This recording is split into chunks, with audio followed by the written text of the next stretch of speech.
पर बोलने का मौका दिया। कुछ दिनों पहले हम राम मनोहर लोहिया अस्पताल गए थे। पुलिस लाठीचार्ज में घायल दिल्ली की उस छात्र की स्थिति जानने के लिए जो आईसीयू में अपनी जिंदगी की सबसे बड़ी लड़ाई लड़ रही है। हमसे कुछ ही समय पहले आदरणीय स्वास्थ्य मंत्री जी श्री जेपी नड्डा वहां गए थे और उनसे कुछ समय पहले अन्य नेता भी गए। जब तक हम वहां पहुंचे, उस लड़की की मां नेताओं के आने जाने से गुस्से में थी। सुन लीजिए, सुन लीजिए, सुनिए। किसी की पीड़ा का मजाक नहीं उड़ाते। कोई भी हो, किसी की पीड़ा का मजाक नहीं उड़ाते। आप संसद में बैठे हैं, निशिकांत जी आप बना रहे हो। जब तक हम वहां पहुंचे, उस लड़की की मां नेताओं के आने जाने से गुस्से में थी। किस लिए आए हो? उसने आईसीयू के दरवाजे के बाहर खड़े होकर हमें पूछा। हमारे सामने कांपते हुए हाथ जोड़े कहने लगी कि धन्यवाद, आप आए हैं, ठीक है, मगर मुझे किसी से नहीं मिलना, मुझे किसी से बात नहीं करनी। महोदय, उस मां की पीड़ा से उसका पूरा शरीर कांप रहा था, लेकिन उसने दृढ़ आवाज में कहा, सुबह से बड़े बड़े लोग यहां आ रहे हैं, एक के बाद एक वीडियो बना रहे हैं। वह भी आए जिन्होंने मेरी बेटी का ये हाल किया है। किस लिए? उसने हमसे पूछा। किस लिए? मेरी बेटी की बलि तो चढ़ गई है, लेकिन उसे कुछ भी हो जाए तो मैं उसके लिए अपने आप लड़ूंगी। मुझे किसी की मदद नहीं चाहिए, मैं अकेले लड़ लूंगी। महोदय, शायद मुझे यहाँ खड़े होकर सबके सामने ये बात नहीं कहनी चाहिए, मगर उस माँ की गुहार ने मुझे शर्मिंदा किया। उसके दिल के टूटने की वो आवाज़ जो अस्पताल की दीवारों से में गूंज रही थी, मेरे मन में अभी भी गूंज रही है। इसलिए उस माँ की इजाज़त लिए बिना मैं आपके द्वारा आदरणीय प्रधानमंत्री महोदय जी और आदरणीय गृह मंत्री महोदय जी से पूछना चाहती हूँ कि क्या ज़रूरत थी एक मासूम बच्ची पर इस तरह दमन करने की? क्या ज़रूरत थी उन छात्रों पर आंसू गैस चलवाने की, उन पर लाठियां बरसाने की, उन पर वाटर कैनन्स चलवाने की? क्या ज़रूरत थी उन नौजवान लड़कियों को जलील करते हुए उनके कपड़े फाड़ने की, उनको बेरहमी से गंदी तरह पिटवाने की? देश के युवाओं पर पैलेट गन्स और AK-47 चलवाने की क्या आवश्यकता थी? क्या वे आतंकवादी थे? क्या आतंकवादी हैं? टेररिस्ट हैं? हाँ, कांग्रेस बोल रही है। हाँ, कांग्रेस बोल रही है। जवाब दीजिए, जवाब दीजिए। कांग्रेस बोल रही है, जवाब मांग रही है, जवाब दीजिए।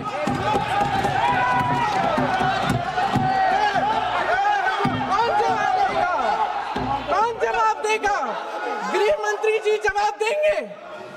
किसने ऑर्डर दिया? किसने ऑर्डर दिया पैलेट गन्स चलाने के लिए? किसने ऑर्डर दिया? आपके माध्यम से मैं पूछती हूँ अध्यक्ष महोदय, किसने ऑर्डर दिया? प्रधानमंत्री जी ने दिया? गृह मंत्री जी ने दिया? जवाब देंगे? पूरा देश पूछ रहा है, सिर्फ कांग्रेस पार्टी नहीं पूछ रही है, पूरा देश पूछ रहा है। अध्यक्ष महोदय, देश के माता पिता पूछ रहे हैं, छात्र पूछ रहे हैं, अध्यापक पूछ रहे हैं, पूरा देश आज ये पूछ रहा है। और आपकी जिम्मेदारी बनती है कि आप इस सवाल का जवाब दें। क्यों डरते हैं आप इस देश के नौजवानों से? क्यों डरते हैं आप इस देश की बुलंद आवाज से? और उस आवाज को दबाने का हक आपको किसने दिया है? महोदय, ये सदन यहाँ बैठे हुए सांसदों की जागीर नहीं है, ये इस देश की अमानत है। यहाँ बैठे हम सब इस देश की जनता, इस देश के युवाओं, बुजुर्गों, गरीबों, अमीरों और सब धर्मों, सब वर्गों के देशवासियों के सेवक हैं। हम उनके प्रतिनिधि हैं और ये सत्ता हमें उन्होंने ही दी है। इस देश का संविधान हमारी सर आंखों पे, इस देश का लोकतंत्र सर्वोपरि है। इसे ध्वस्त करना पाप है। यह करोड़ों जनता हमसे सिर्फ एक चीज मांगती है, जवाबदेही। इंग्लिश में इसे अकाउंटेबिलिटी कहते हैं। हमें सत्ता देकर, हमें यहां तक लाकर सिर्फ उसकी ये गुहार है कि जो हम करें उसकी भलाई के लिए करें, और अगर उनके साथ अन्याय हो तो हम उनके प्रति जवाबदेह बने और उन्हें न्याय दिलवाएं। पिछले दिनों हजारों बच्चे सड़क पर उतरे। उन्होंने अपनी पीड़ा व्यक्त की। गांधी जी के दिखाए हुए रास्ते पर अहिंसा और सत्य को अपने दिलों में रखते हुए, गाते, मुस्कुराते हुए शांतिपूर्वक प्रदर्शन किया। लोकतंत्र के सबसे पवित्र सिद्धांत के तहत उन्होंने अपनी आवाज उठाने का अधिकार कायम किया। ये उस भारत के बच्चे हैं जो गांव में रहते हैं, जो महानगरों में रहते हैं, जो छोटे कस्बों में, छोटे शहरों में रहते हैं, जहां माँ अपने गहने बेच देती है, पिता अपनी जमीन गिरवी रख देता है, एक परिवार अपनी पूरी जिंदगी की कमाई बच्चे के सपने पर खर्च देता है।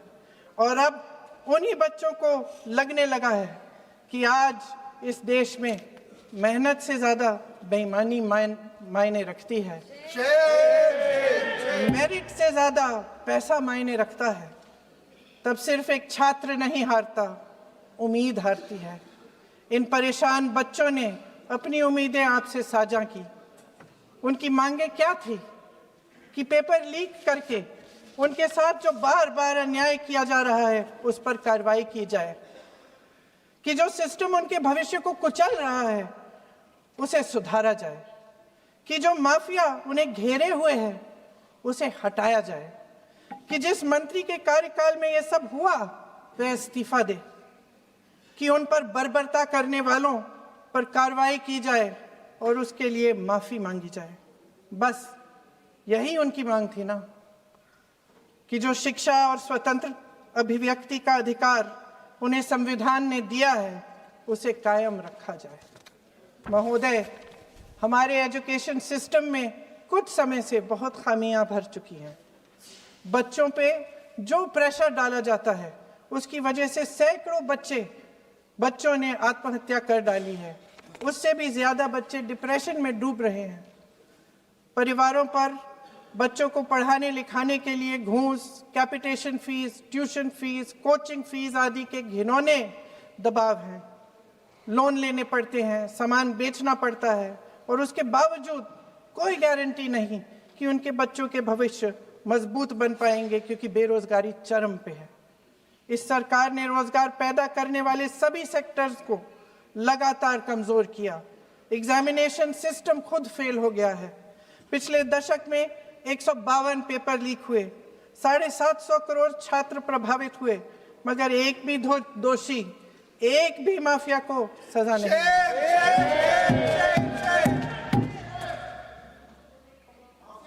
हमारे एजुकेशन में आरएसएस के प्रचारकों को भर भर कर उसे खोखला बना दिया है।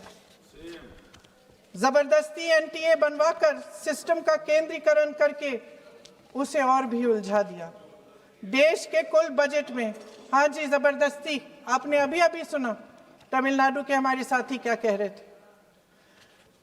देश के कुल बजट में एजुकेशन बजट की हिस्सेदारी हर साल बढ़ाने की बजाय घटती जा रही है। 1.4 लाख करोड़ रुपया का पूरा बजट एजुकेशन बजट है और 1.32 लाख करोड़ सिर्फ नीट देने वाले 22 लाख बच्चों के परिवारों से हर साल खींचा जाता है। एक और शर्मनाक आंकड़ा भी है। 1.4 लाख करोड़ रुपया हमारा पूरा एजुकेशन बजट और 16 लाख करोड़ रुपए जो मौजूदा सरकार ने बड़े उद्योगपतियों के लोन माफ किए हैं। सोचिए कि इस सरकार की प्राथमिकताएं क्या है। सच ये है अध्यक्ष महोदय कि जिस तरह अस्पताल में उस छात्रा की मां का विश्वास पूरे सिस्टम से हट गया है, उसी तरह देश के युवाओं का भरोसा इस पूरे सिस्टम से टूट चुका है। और जब इस तरह देश के भविष्य, हमारे युवा निराश होकर सरकार और सिस्टम से अपना भरोसा हटा देते हैं, तो उस भरोसे को फिर से बनाने के लिए सिस्टम के अंदर से जवाब नहीं ढूंढा जा सकता, उसके दायरे से बाहर निकलना पड़ता है, नए सिरे से ठोस प्रयास करने पड़ते हैं। अफसोस की बात यह है अध्यक्ष महोदय कि इतना हो जाने के बाद भी आदरणीय प्रधानमंत्री महोदय जी और उनके साथी इस सच्चाई को समझ नहीं पा रहे हैं। वे अभी भी ये सोच रहे हैं कि पीआर, नैरेटिव चेंज और पालतू मीडिया के सहारे एक बार फिर उनकी नैया पार हो जाएगी। परसों शिक्षा मंत्री जी ने शर्मनाक परिस्थितियों में अपना इस्तीफा दिया और कल यहीं मकर द्वार पर मेरे सत्ता पक्ष के सांसदों ने जिंदाबाद के नारे चिल्लाते हुए उनका संसद में ऐसे स्वागत किया जैसे मानो कोई सुपरस्टार पहुंच गए हैं। विडंबना देखिए महोदय, जब भूतपूर्व शिक्षा मंत्री को मुकुट पहनाया जा रहा था, स्वागत हो रहा था उनका, तब महाराष्ट्र में एक परिवार पेपर लीक पीड़ित अपनी बेटी की आत्महत्या का शोक मना रहा था। आपकी सरकार ने देश के करोड़ों छात्रों को क्या संदेश दिया? आपको किस बात का गौरव है, किस बात का अभिमान है? ये कौन सा अहंकार है?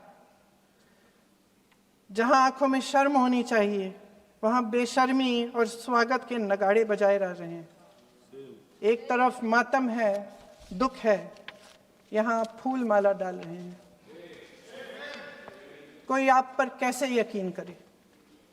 प्रधानमंत्री महोदय जी ने नया शिक्षा मंत्री चुना, एक ऐसे व्यक्ति को इस पद पर आसीन किया जिसने एक गर्भवती महिला के बलात्कारियों की रिहाई पर अपनी सहमति व्यक्त की, खुशी जताई। देश की करोड़ों लड़कियों को प्रधानमंत्री जी ने इससे क्या संदेश दिया? सर, अखबारों में है, अखबार में नहीं। मेरा